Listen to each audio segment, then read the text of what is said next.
That's it. This is just too scary for me. I'm gonna go back to playing Resident Evil. So I know what you're thinking. How could Luigi's Mansion be scarier than Resident Evil? Well, the truth is, it's not at all. But there are some things that they share in common, making Luigi's Mansion the perfect horror game for a kid. Before we start analyzing this game, I would like to mention that a couple of the bits of footage will come from a live stream that only about 5 people watched altogether. Not saying I'm disappointed, just saying next time you guys should be planning your schedules around these things.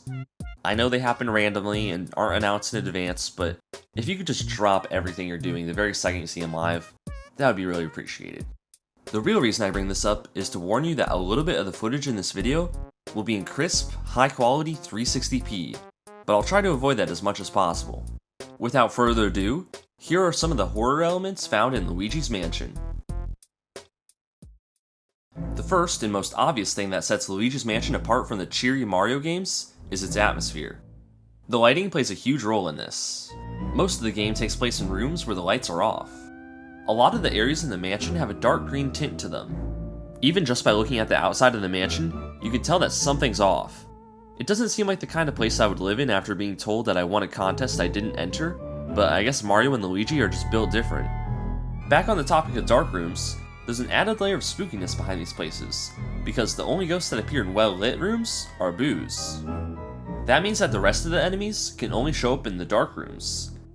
At one point near the end of the game, the entire mansion loses power, meaning that every single room that Luigi has cleared and considered safe up until this point is now haunted. This is one of those moments where the game's atmosphere is more than just a visually appealing design choice. It actually has an effect on the gameplay. Because the entire mansion lost power, there is no longer a safe place to hide from the ghosts. Next, let's talk about the ghosts themselves. Of course, there are the boos and the small ghosts, but most of them aren't very creepy in any way, except for these guys. Oh, we got a hugger. I did not consent to this. The ghosts I find much more interesting are the ones that get put into paintings. Most of them are simply living their lives, or deaths, I guess.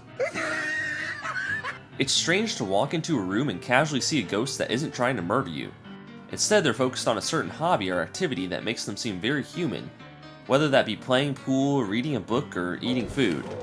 Anyone want to take a guess as to how this guy died? I almost feel bad for sucking up these ghosts because it feels like I'm ending the life of an innocent person. The next survival horror element that can be seen in Luigi's Mansion is the puzzles. Each ghost that can be turned into a painting has some sort of weakness that will reveal its heart.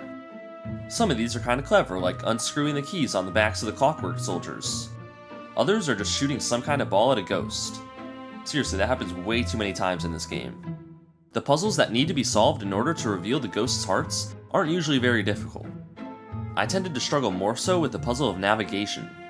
Yes, I know it's a kid's game, and yes, I know that the map explicitly tells you which doors can be unlocked by specific keys, but there were still times when I was stumped because I couldn't find a key.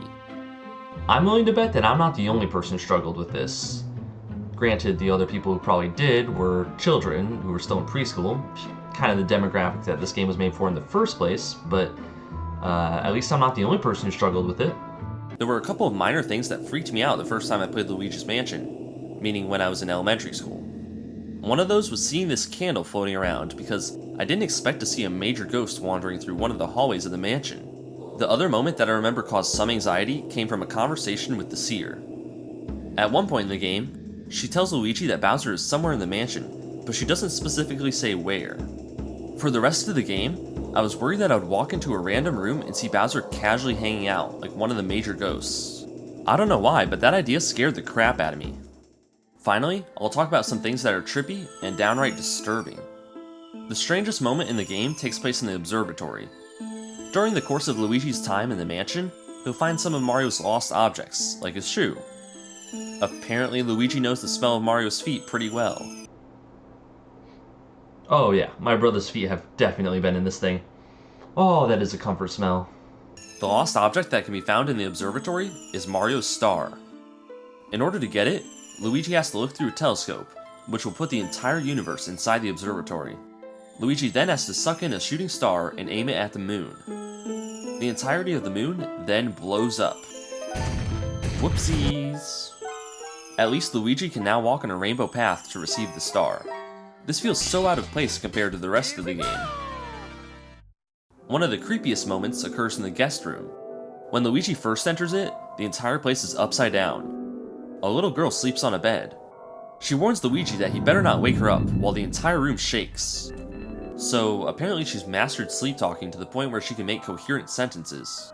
The lead up to this battle is so different from all the others because she gives a little monologue beforehand and because there are no other rooms in the mansion that are flipped upside down. I don't totally understand the purpose behind swapping the floor with the ceiling, but I have a theory. You see, when Luigi uses the Game Boy Horror to scan the girl's heart, she promises not to wet the bed. Maybe these purple circles are actually drops of ghostly pee, meaning that she flipped the entire room around so that she would be wetting the ceiling instead of the bed. A genius idea if I do say so myself, mostly because I came up with it. The final disturbing part of this game happens during the battle with Bowser and King Boo. At first I didn't think that Bowser would fit in this game, and well, I still don't. But Nintendo did find a way to make this guy creepy. The goal of the fight is to knock Bowser's head off and use the Poltergust 3000 on King Boo. While King Boo flies around on the roof, Bowser's head does the same, shooting balls of ice. As if that wasn't enough, while Bowser's head is detached from his body, his eyes lose their pupils. About midway through the fight, when Bowser puts his head back on, he does it the wrong way. Rather than fixing it like a normal person would, assuming they were still alive and could reattach their head after it came off, Bowser decides to run across the roof with no regard to where he's going.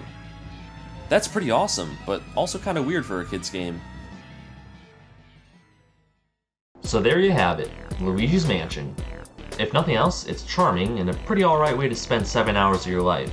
My only complaint is, why did they play just one song throughout the whole game?